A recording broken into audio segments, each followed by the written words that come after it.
ꯑꯍꯥꯟꯕꯗ ꯃꯔꯨꯑꯣꯏꯕ ꯄꯥꯎ ꯀꯨꯀꯤ ꯈꯨꯠꯂꯥꯏ ꯄꯥꯏꯕꯁꯤꯡꯅ ꯐꯥꯖꯤꯟꯗꯨꯅ ꯊꯝꯂꯨꯕ ꯑꯉꯥꯡ ꯑꯅꯤ ꯁꯦꯀ꯭ꯌꯨꯔꯤꯇꯤ ꯐꯣꯔꯁꯇ ꯁꯤꯟꯅꯔꯛꯈ꯭ꯔꯦ ꯂꯩꯉꯥꯛꯅ ꯇꯦꯛꯇ ꯀꯥꯏꯗꯅ ꯑꯉꯥꯡ ꯑꯅꯤ ꯀꯟꯕ ꯉꯝꯈ꯭ꯔꯦ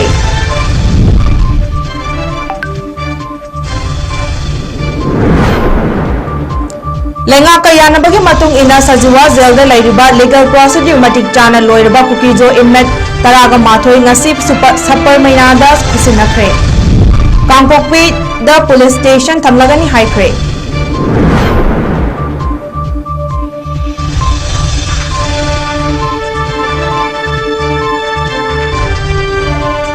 ꯇꯦꯛꯇ ꯀꯥꯏꯗꯅ ꯑꯉꯥꯡ ꯑꯅꯤꯕꯨ ꯊꯥꯗꯣꯛꯄꯤꯔꯛꯄꯒꯤꯗꯃꯛ ꯃꯃꯥ ꯑꯣꯏꯕꯤꯁꯤꯡꯅ ꯊꯥꯒꯠꯄ ꯑꯃꯁꯨꯡ ꯅꯨꯡꯉꯥꯏꯕ ꯐꯣꯡꯗꯣꯛꯈ꯭ꯔꯦ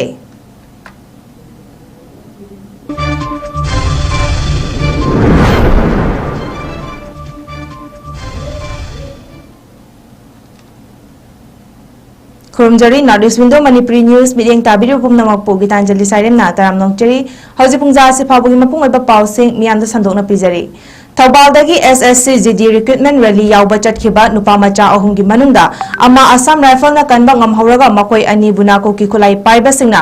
ꯀꯨꯏꯅ ꯐꯥꯖꯤꯟꯗꯨꯅ ꯊꯝꯂꯕ ꯃꯇꯨꯡ ꯉꯁꯤ ꯂꯩꯉꯥꯛꯅ ꯀꯟꯕ ꯉꯝꯈ꯭ꯔꯦ ꯄꯟꯕ ꯌꯥꯏ ꯍꯧꯈꯤꯕ ꯃꯇꯝ ꯈꯔꯒꯤ ꯑꯁꯤꯗ ꯃꯈꯣꯏ ꯑꯅꯤꯕꯨ ꯇꯦꯛꯇ ꯀꯥꯏꯗꯅ ꯏꯃꯨꯡ ꯃꯅꯨꯡꯒꯤ ꯃꯤꯑꯣꯏꯁꯤꯡꯗ ꯁꯤꯟꯅꯕꯤꯔꯛꯅꯕꯒꯤꯗꯃꯛꯇ ꯇꯝꯄꯥꯛꯀꯤ ꯃꯐꯝꯁꯤꯡꯗ ꯕꯟ ꯀꯧꯕ ꯈꯛꯇ ꯅꯠꯇꯅ ꯇꯣꯉꯥꯟꯕ ꯃꯐꯝꯁꯤꯡꯗ ꯋꯥꯀꯠ ꯃꯤꯐꯝ ꯐꯝꯕꯒ ꯂꯣꯏꯅꯅ JAC ꯌꯥꯎꯅ ꯁꯤꯚꯤꯜ ꯁꯣꯁꯥꯏꯇꯤꯁꯤꯡ ꯑꯃꯗꯤ ꯃꯅꯤꯄꯨꯔꯒꯤ ꯑꯄꯨꯟꯕ ꯃꯤꯌꯥꯝ ꯑꯃꯁꯨꯡ ꯅꯣꯔꯠ ꯏꯁ ꯋꯤꯟꯗꯣ TVꯒꯤ ꯃꯥꯏꯀꯩꯗꯒꯤꯁꯨ ꯐꯥꯖꯤꯜꯂꯤꯕꯁꯤꯡꯗꯨꯕꯨ ꯇꯦꯛꯇ ꯀꯥꯏꯗꯅ ꯊꯥꯗꯣꯛꯄꯤꯔꯛꯅꯕ ꯑꯄꯤꯜ ꯇꯧꯗꯨꯅ ꯂꯥꯛꯈꯤꯕꯅꯤ ꯑꯉꯥꯡ ꯑꯅꯤꯒꯤ ꯃꯈꯣꯏꯕꯨ ꯀꯟꯕꯤꯕꯒꯤꯗꯃꯛ ꯊꯥꯒꯠ ꯋꯥꯍꯩ ꯀꯌꯥꯁꯨ ꯐꯣꯡꯗꯣꯛꯈ꯭ꯔꯦ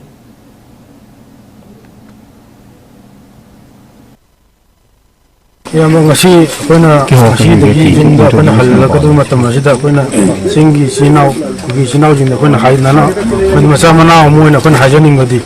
ꯆꯤꯡꯒꯤ ꯑꯩꯈꯣꯏꯒꯤ ꯀꯨꯀꯤ ꯏꯆꯤꯜ ꯏꯅꯥꯎꯁꯤꯡꯅ ꯇꯧꯕ ꯊꯕꯛ ꯈꯨꯗꯤꯡꯃꯛꯇ ꯃꯥꯏ ꯄꯥꯛꯄ ꯌꯥꯏꯐꯕꯇ ꯑꯣꯏꯁꯅꯨ ꯑꯩꯈꯣꯏꯕꯨ ꯃꯆꯥ ꯃꯅꯥꯎꯗꯨꯅ ꯂꯨꯅ ꯆꯥꯟꯅ ꯇꯧꯕꯤꯕ ꯁꯨꯃꯥꯏꯅ ꯃꯇꯨꯡ ꯇꯥꯔꯛꯄꯗꯁꯨ ꯁꯣꯏꯗ ꯉꯥꯝꯗꯕ ꯍꯥꯏꯗꯤ ꯏꯌꯥꯝꯕꯁꯤꯡꯗ ꯑꯅꯥ ꯑꯌꯦꯛ ꯌꯥꯎꯗꯅ ꯌꯥꯏꯐꯕ ꯑꯩꯈꯣꯏꯒꯤ ꯀꯨꯀꯤ ꯚꯣꯂꯨꯟꯇꯤꯌꯔꯁꯤꯡꯅ ꯅꯣꯏꯕꯨ ꯃꯤꯆꯝꯅꯦ ꯍꯥꯏꯕꯗꯒꯤ ꯑꯩꯈꯣꯏꯒꯤ ꯈꯨꯠꯇ ꯂꯩꯕꯗ ꯅꯣꯏꯗ ꯑꯇꯦꯛ ꯑꯀꯥꯏ ꯅꯠꯇ꯭ꯔꯒ ꯅꯨꯡꯉꯥꯏꯇꯕ ꯀꯔꯤ ꯋꯥꯐꯝ ꯂꯩ ꯑꯩꯈꯣꯏꯒꯤ ꯂꯩꯃꯤꯟꯅꯕ ꯑꯍꯟꯁꯤꯡꯗꯨꯅ ꯌꯥꯝ ꯂꯨꯅꯗꯤ ꯇꯧꯋꯤ ꯑꯩꯈꯣꯏ ꯆꯞ ꯃꯥꯟꯅꯕ ꯑꯣꯀꯦ ꯂꯨꯅ ꯆꯥꯟꯅ ꯃꯅꯥꯎꯒꯨꯝꯅ ꯑꯣꯀꯦ ꯂꯣꯏꯅꯅ ꯅꯨꯃꯤꯠ ꯈꯔ ꯑꯩꯈꯣꯏ ꯁꯤꯗ ꯂꯩꯔꯤꯉꯩꯗ ꯅꯣꯏꯅꯤꯒꯤ ꯄꯦꯟꯗꯕ ꯋꯥꯐꯝ ꯊꯝꯅꯤꯡꯕ ꯂꯩꯕ꯭ꯔꯥ ꯀꯔꯤ ꯄꯦꯟꯗꯕ ꯂꯩ ꯄꯦꯟꯗꯕꯗꯤ ꯑꯃ ꯀꯩꯁꯨ ꯂꯩꯖꯗꯦ ꯑꯩꯈꯣꯏꯅ ꯂꯝꯕꯤꯗ ꯁꯣꯏ ꯍꯥꯏꯗꯤ ꯃꯣꯏꯗ ꯁꯣꯏꯅ ꯆꯪꯉꯨꯕꯅꯤꯅ ꯑꯩꯈꯣꯏꯅ ꯁꯣꯏꯔꯤ ꯏꯁꯥꯅ ꯑꯗꯨ ꯈꯪꯖꯩꯌꯦꯕ ꯑꯗꯨꯕꯨ ꯏꯌꯥꯝꯕꯁꯤꯡꯅ ꯌꯥꯝꯅ ꯅꯨꯡꯁꯤꯅ ꯃꯅꯥꯎꯒꯨꯝꯅ ꯂꯨꯅ ꯆꯥꯟꯅ ꯇꯧꯕꯤꯕꯁꯨ ꯃꯅꯥꯎ ꯑꯩꯈꯣꯏ ꯊꯃꯣꯏ ꯌꯥꯝꯅ ꯄꯦꯟꯅ ꯍꯥꯏꯅꯤꯡꯉꯥꯏ ꯂꯩꯇꯅ ꯏꯌꯥꯝꯕꯁꯤꯡꯅ ꯊꯥꯒꯠꯆꯔꯤ ꯍꯥꯏꯅꯤꯡꯉꯤ ꯅꯣꯏꯅꯤꯕꯨ ꯑꯁꯣꯏ ꯑꯉꯥꯝ ꯑꯇꯦꯛ ꯑꯀꯥꯏ ꯌꯥꯎꯗꯦ ꯍꯥꯏꯅ ꯊꯥꯗꯣꯛꯑꯅꯤ ꯍꯥꯏꯕꯒꯤ ꯄꯥꯎꯁꯤ ꯀꯔꯝ ꯀꯥꯟꯗ ꯐꯪꯉꯤ ꯉꯁꯥꯏ ꯑꯩꯈꯣꯏ ꯑꯍꯜ ꯑꯃꯅ ꯂꯩꯃꯤꯟꯅꯩ ꯑꯗꯨꯒ ꯑꯗꯨꯝ ꯍꯥꯏꯔꯦ ꯌꯨꯝ ꯌꯧꯔꯅꯤ ꯍꯥꯏꯕꯒꯤ ꯊꯃꯣꯏꯗ ꯑꯩꯈꯣꯏꯒꯤ ꯏꯃꯥ ꯑꯩꯈꯣꯏꯒꯤ ꯐꯦꯃꯤꯂꯤ ꯑꯗꯒꯤ ꯑꯩꯈꯣꯏꯒꯤ ꯁꯔꯥꯎꯟꯗꯤꯡꯗ ꯂꯩꯔꯤꯁꯤꯡꯗꯨ ꯎꯕ ꯐꯪꯒꯅꯤ ꯈꯟꯕꯗ ꯊꯃꯣꯏꯗ ꯍꯥꯏꯅꯤꯡꯉꯥꯏ ꯂꯩꯇꯅ ꯅꯨꯡꯉꯥꯏꯕ ꯐꯥꯎꯏ ꯍꯣꯏ ꯁꯨꯃꯥꯏꯅ ꯏꯅꯣꯁꯦꯟꯗ ꯌꯥꯝ ꯊꯤꯅ ꯂꯨꯅ ꯇꯧꯕꯤꯕꯁꯤ ꯇꯥꯕꯗ ꯌꯥꯝ ꯅꯨꯡꯉꯥꯏꯖꯩ ꯍꯥꯏꯕꯗꯤ ꯃꯤꯑꯣꯏꯕ ꯀꯝꯃꯨꯅꯤꯇꯤꯅꯤ ꯍꯪꯕꯁꯤꯗ ꯈꯠꯅ ꯆꯩꯅꯔꯒ ꯀꯔꯤ ꯀꯥꯟꯅꯕ ꯄꯨꯔꯛꯀꯅꯤ ꯍꯥꯏꯕꯗꯤ ꯌꯥꯝ ꯊꯤꯅ ꯑꯣꯠꯅꯕꯤꯔꯒ ꯀꯔꯤꯝ ꯀꯥꯟꯅꯕ ꯄꯨꯔꯛꯂꯣꯏ ꯍꯥꯏꯅꯤꯡꯉꯤ ꯀꯨꯀꯤꯖꯣ ꯀꯝꯃ꯭ꯌꯨꯅꯤꯇꯤꯁꯤꯡꯅ ꯅꯨꯄꯤ ꯑꯉꯥꯡ ꯑꯍꯜ ꯂꯃꯟ ꯅꯠꯇ꯭ꯔꯒ ꯏꯅꯣꯁꯦꯟ ꯑꯣꯏꯕ ꯈꯨꯠꯂꯥꯏ ꯄꯥꯏꯗꯕ ꯃꯤꯗ ꯑꯩꯈꯣꯏꯅ ꯈꯨꯠ ꯊꯥꯗꯦ ꯍꯥꯏꯕꯒꯤ ꯋꯥꯐꯝꯁꯤ ꯆꯞ ꯆꯥꯅ ꯀꯨꯀꯤꯖꯣꯁꯤꯡꯅ ꯂꯦꯞꯄꯦ ꯀꯣꯔꯠ ꯍꯥꯏꯕꯁꯤꯅ ꯑꯩꯈꯣꯏꯒꯤ ꯋꯥꯐꯝ ꯐꯤꯔꯦꯞꯁꯤ ꯂꯦꯞꯇꯨꯅ ꯅꯣꯏꯅꯤꯕꯨ ꯀꯟꯅꯅꯕ ꯅꯨꯃꯤꯠ 4ꯅꯤ 5ꯅꯤ ꯃꯅꯨꯡ ꯑꯁꯤꯗ ꯆꯦꯜꯂꯒ ꯁꯨꯒꯗꯧꯕ ꯇꯧꯒꯗꯧꯕ ꯊꯕꯛ ꯃꯌꯥꯝꯁꯤ ꯇꯧꯋꯦ ꯍꯥꯏꯕꯁꯤ ꯏꯅꯥꯎ ꯑꯅꯤꯅ ꯆꯞ ꯆꯥꯅ ꯈꯪꯕꯤꯅꯕ ꯍꯥꯏꯖꯔꯤ ꯀꯣ ꯏꯌꯥꯝꯕꯁꯤꯡꯒꯤ ꯇꯧꯕ ꯈꯨꯗꯤꯡꯃꯛ ꯃꯥꯏ ꯄꯥꯛꯄ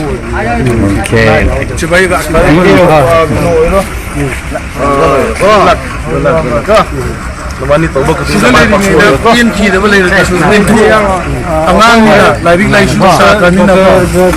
ꯒꯥꯔꯤꯅꯦ ꯅꯨꯡꯉꯥꯏꯅ ꯆꯠꯂꯨꯀꯣ ꯄꯦꯟꯗꯕ ꯇꯧꯒꯅꯨꯀꯣ ꯁꯨꯄꯔꯃꯤꯅ ꯄꯨꯂꯤꯁ ꯁ꯭ꯇꯦꯁꯟꯗ ꯂꯣꯏꯅ ꯄꯨꯂꯤꯁꯇ ꯁꯤꯟꯅꯒꯅꯤꯀꯣ ꯐꯔꯦꯀꯣ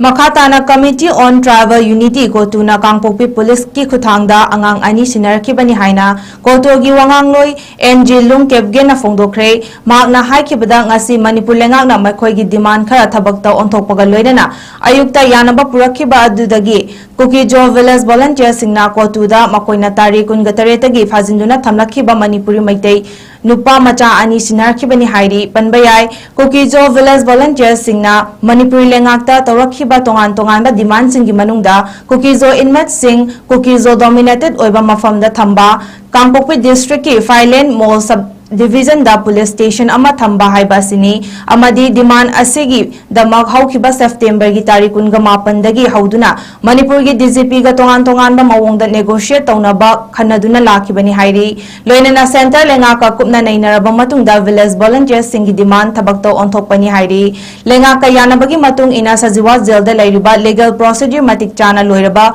𝐶𝐞𝐲 inmate taraga mathoi ngasi saparmaina da khusinakre amadi Police Station ama Kangpokpida hangba haina yanakibani hairi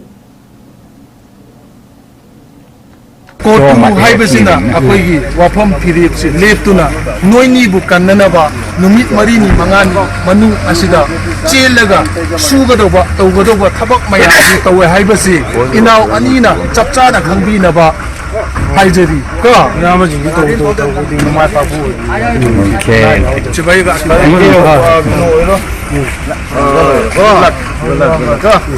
Lumani to bak ti mai pa ko pin ki de bale de su pin thu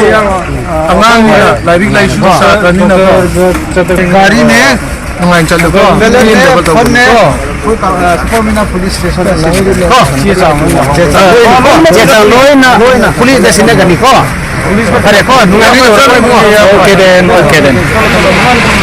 The Committee on Tribal Unity is hard pressed to make this press bite with regards to the incident which had happened on the 27th of September, wherein 3 youths from Imphal Valley were detained by our village volunteers. Mention been made that the Committee on Tribal Unity has been spearheading for the safety and the release of this detainee. But however, our efforts were maligned by the valley-based local media as well as the public in Imphal, saying that the committee and Committee on Tribal Unity is a part of this milieu. But we would like to reiterate that after intervening, we were able to release one person on the day itself. But however, for the other 2, our village volunteers made some condition, which it took us time because the first discussion with the DGP of Manipur was on the 29th. But because of he being a DGP of a state, our negotiation could not materialize. First, the demand was the transfer of all jail inmates from Imphal to 𝐶𝐞𝐲 dominated area, which is Churisanpur. And the second is establishment of police station at Phailen area. See, if the CM had cared for those 2 detained individuals, he would have acted. But sadly so, we requested the central government to intervene. And finally, a DGP on the behest of this central government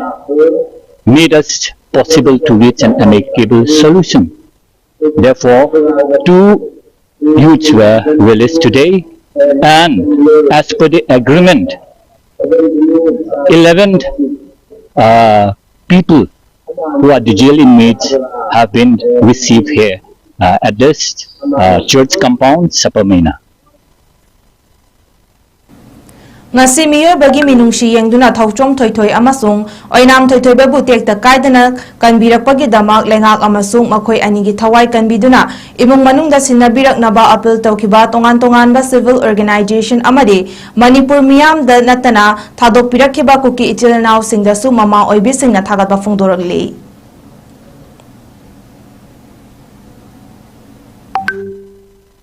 ngasi mangdiba isa jingje hangne haibase yamna nungaijai adubu akhoi manipurda paliba onaisan ichil inaw kuding makna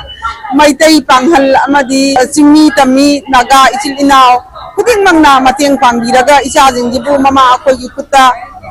hangan baje sidagi henna nungaijaba leijade adubu manipurda paliba sarkar amadi india sarkar kuding makna isa jingbu tekta kaidana ama akhoi kutta sinarani tabada akhoi yamna nungaijai moi buju akoina thagachari adubu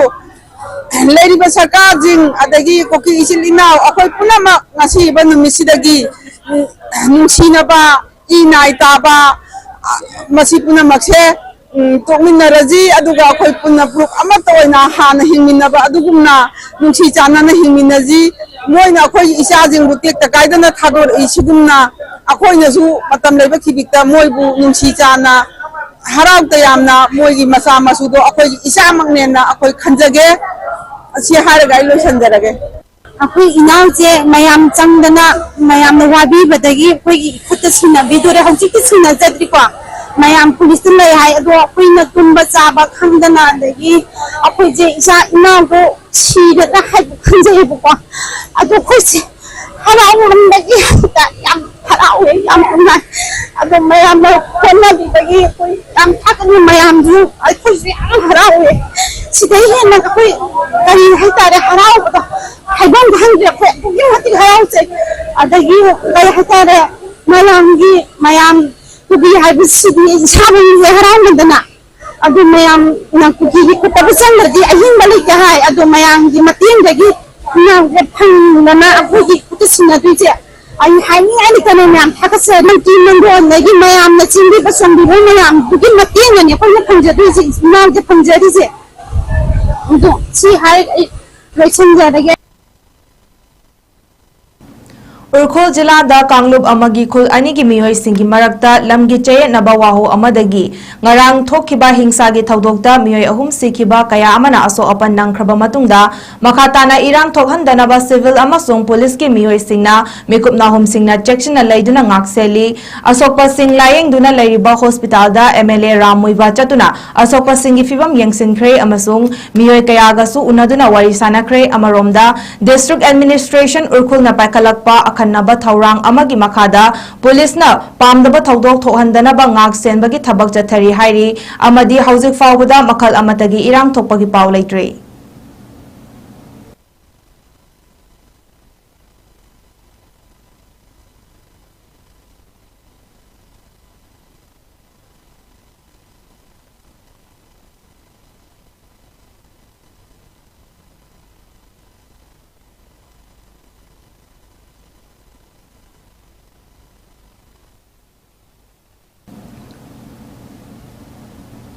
ngasi kontraga nipan suba maitai mayek tambi takpi bagi thauram Salipur Lehau Devi Manipuri High School da Milal Assam gi lamjing makhada Milal Kabugans amadi MCLC na sinduna pangthokre thauram adu da CH Nabakumar Seram Herajit Mutum Biramani Khomanthem Ranjit Thauchom Okin na presidium member oina dai safamki thauram gi wahaudo piraduna Mutum Birana Biramani na aikoi gi lol amasung mayek chawkhat na ba khona minasi aduna aikoi pumna makna isagi iyek hainabagi damak aikhoinasu khulkhulda maitai mek tambi takpi bagi thauram pangthok libani haiki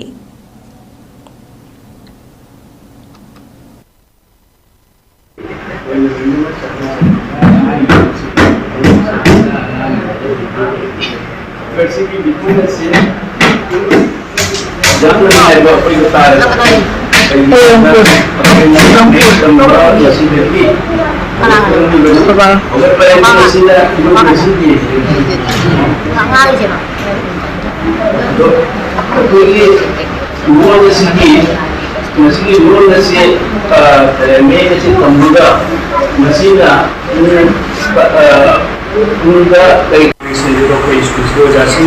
कई मासी कोई आसाम का कोई party live को जाती है कोई वैसे अंदर की चीज़ ला कोई रहने खंजे कोई लोग मुझमें आसाम अंदर की चीज़ लगी मसन चीज़ लगी निकाल करना तुम कोई ना चारों शुरू करो ले वो तो बात तुम बंदों मुझमें ऐसी मफों मफों द मिटे का तावन फों द मिटे में तंबा हाई से मसी mandatory knee compulsory वरगुनी National Highway 37 Tamenglong District ki manung chana laiba Nongwa Subdivision ki Khambiron Village manakta aluminium amadi steel poach puba tata truck ama khanghaudana mai chaklakre truck adugi mathak thangba saruk singda live expose wire ga thengnabadagi truck adugi mathak thangba saruk sing maina khorakpani hairi amaromda mai chakpa aduda asokapan ki paudi hauji fawbu ki oina laitri loinana thodok thokfamda police amasung CRPF personal singna kupna yengsingkhre hairi Ahom suba langban haishoy tamba Englising ani kunmari October gi tang ani ngarang yumsa kaisha numita kasagi manung chana laiba Koiren Gorar Bon Part 2 Dod Patil da Leng on the Bee Part Protection and Preservation Committee Silchar na sinlang duna mapungpha na pangthokre Thoromadu da Leng on the Bee Part Protection and Preservation Committee ge advisor Khaidem Kanta President Nando Tekcham RK Nongdran Khombaga loinana Leng on the Bee Part Protection and Preservation Committee ki member sing amasung athauba singi liklam thiba luf ki member manipur dagi nupi manga amasung nupa taraga nipan ga loinana kasagi pukchal chawraba miyoi kayaga langban haishoi tamki madugi matung thoram makha chathana Don Bosco Technical Institution Siltar Ramnagarda amuk langban chara tamba amadi haishoi tamba thoram ritualistic Congregation made athauba singi liklam thivaluf Manipur amasung Leng on the Bee Part Protection and Preservation Committee Koiren Kasar Assamna Ningsing Chefong ama inat ki thauram na chingba sing pangthokre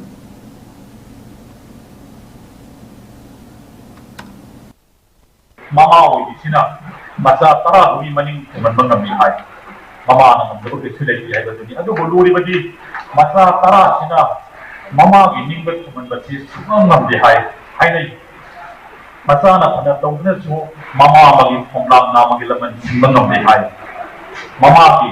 natraga ima ki natraga nuki singi bagol ni ne ade ni kasi kasi ki lengthen diri ba ima ki thage re ti ni ba women folk king hai jab tare kasi ki mai ki wang la ba kai khom ba si lengthen diri ba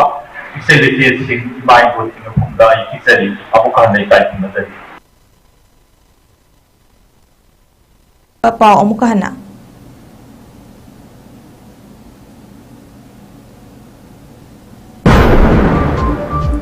Kuki kulai paiba singna fazinduna thamluba angang ani security force ta sinara kre lengak na tek ta kaidana angang ani kan mangam kre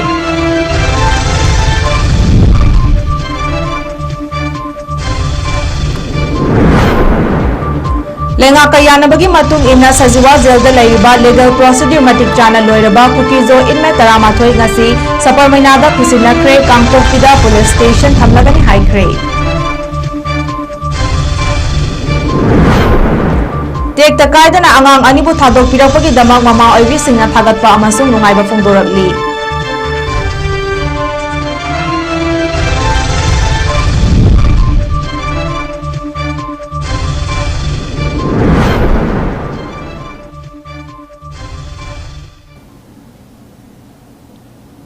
Ngasigi oinadi Narus Window Manipur News sandok sabam matang swaidat loisinjare mideng tabira pumnawapu amukahana kurumjari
Step into a world of endless possibilities with 18 dynamic faculties and 180+ courses. Unlock your potential with industrial-ready training and placements. SGT University, empowering tomorrow's leaders.